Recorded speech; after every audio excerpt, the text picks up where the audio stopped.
Now let's discuss the use of laser in medicine and different lasers that can be used in the medicine. We have argon laser, KTP laser, and the carbon dioxide laser and the diode laser.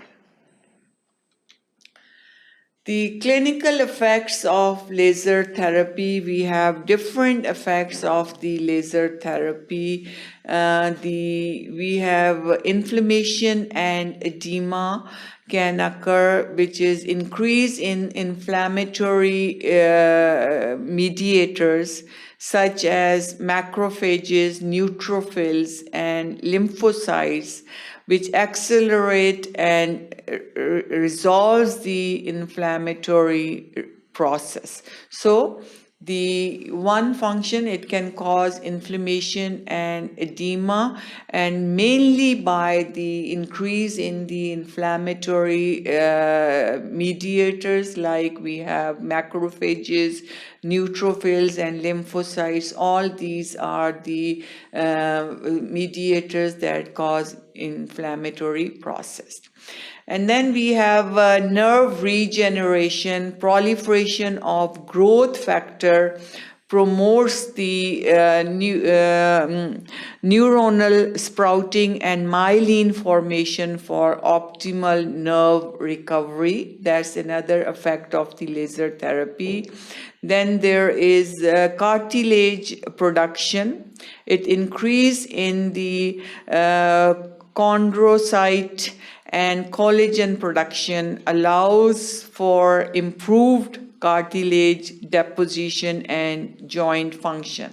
So different effects of the laser therapy is on the different tissues of the body. It also causes increased bone formation, and increased bone formation is by the increased activity and proliferation of osteocytes, which are the cells responsible for the bone formation. Then we have muscle regeneration and muscle atrophy occur. Collagen production occur as a result of the laser therapy, and angiogenesis and neovascularization. Angiogenesis is the formation of blood vessels, and new blood vessels are formed. So these are all the clinical effects one by one. It causes inflammatory process, increase nerve regeneration, cartilage production, bone formation, here by the osteocytes, muscle regeneration and muscle atrophy, collagen production, and angiogenesis and neovascularization. Clinical applications of individual lasers. Clinical use of lasers is determined by the wavelength of the laser. So we already know that wavelength of the laser is the most effective or the most important parameter which is responsible for the efficacy of the laser therapy. So wavelength of the laser, selective absorptive property of tissues, ability of laser to pass through flexible optical fiber. Mode of delivery, continuous wave mode or pulse mode. So all these are the different characteristics of the laser that determines the efficacy of the laser or efficiency of the laser. Wavelength, mode of delivery, reaction of the tissue to different lasers. First, the argon laser.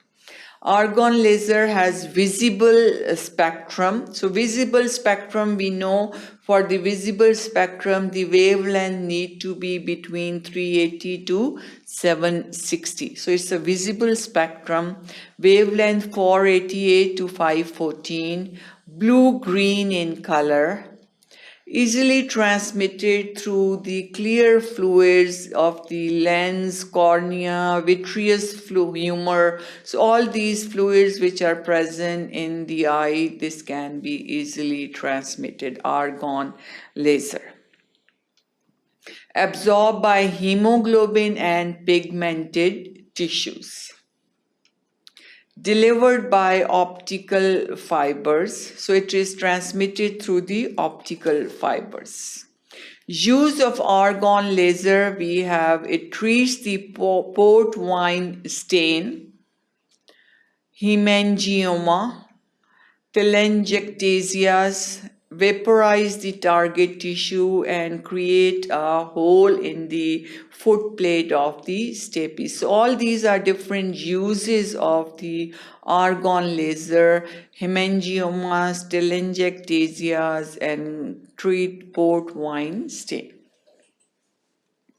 Next, the KTP laser. What are the characteristics? Again, it's the visible spectrum because the wavelength is 532.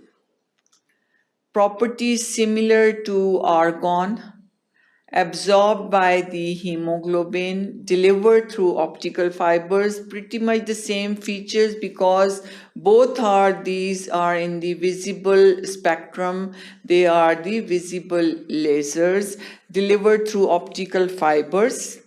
Use in stapes surgery, endoscopic sinus surgery, table microlaryngeal surgery, and it can remove the tracheobronchial lesions through bronchoscope.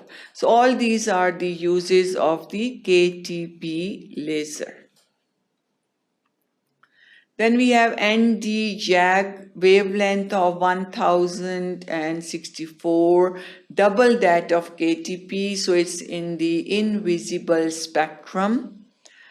Near infrared zone, invisible, requires separate aiming beam of visible light. Pass through flexible optical fibers, pass through the clear fluids, absorbed by pigmented tissue. So these are all the characteristics that are, some of them are similar to the visible lasers. Use eye and urinary bladder, create 4 millimeter zone of necrosis and thermal coagulation, coagulation of blood vessels or control bleeding, debulk tracheobronchial and esophageal lesions for palliation. Proper person can have for palliative therapy, so patients can feel better, they can swallow, or for the palliation. So hereditary hemorrhagic telangiectasias and turbinectomy. So all these are different uses of ND-JAG laser.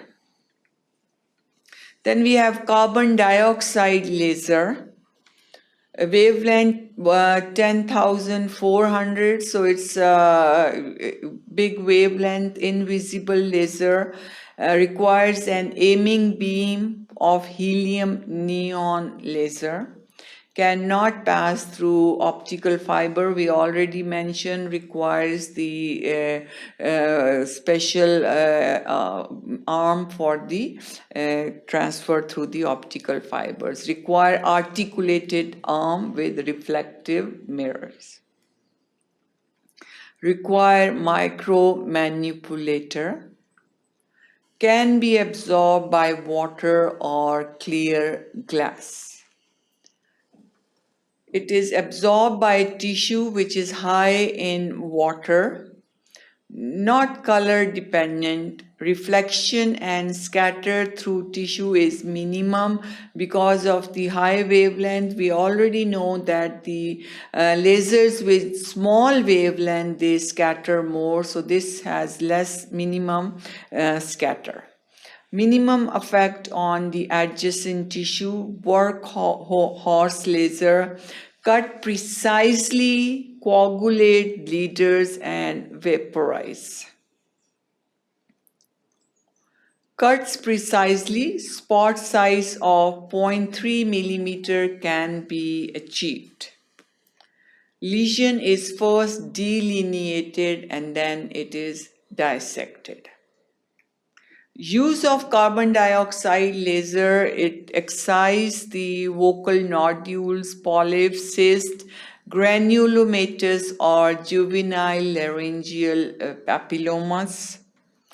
Treat Reinke's edema, leukoplakia, T1 lesion of vocal cord, localized lesion of supraepiglottis and infraepiglottis, transverse chordotomy, endoscopic partial or complete arytenoidectomy, laser tonsillectomy, benign and malignant lesions of the skin. So wide range use of carbon dioxide laser and vaporized nevi and tattoos. Then diode laser with the wavelength of 600 to 1000, delivered by optical fibers, moderately absorbed by melanin and hemoglobin. Use turbinate reduction, laser-assisted stapedectomy, mucosa intact tonsillar ablation. That was all about section 4. Thank you for watching sqadia.com.